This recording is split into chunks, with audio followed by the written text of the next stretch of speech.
Nakatakdang pala kasi ng National Bureau of Investigation at Commission on Election ang cybersecurity para sa nalalapit na 2025 midterm election. Aminado kasi ang NBI na posibleng tumakas ang hacking activities sa darating na eleksyon. Para sa detalye ng balita, tunghayan sa report ni Louie Aliliano.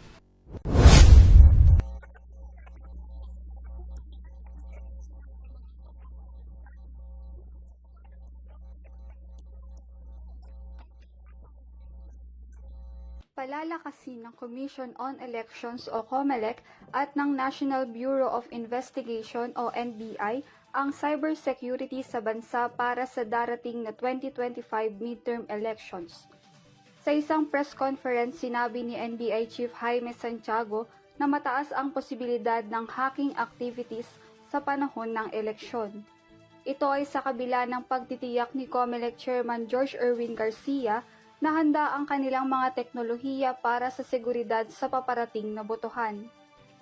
Bagaman wala pang tiyak na araw kung kailan mapipirmahan ang Memorandum of Understanding, sinigurado ng dalawang panig na ang kanilang kasunduan ay para sa malinis na halalan. Samantala, humingi rin ng tulong ang COMELEC sa NBI hinggil naman sa kaso ni Bamban Tarlac Mayor Alice Guo.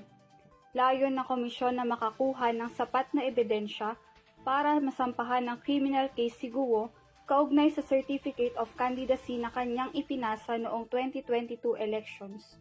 Matatanda ang sinabi ni Senator Risa Hontiveros na si Guo ay isang Chinese national na tumakbo at nanalo sa pagkamayora ng Bamban noong 2022.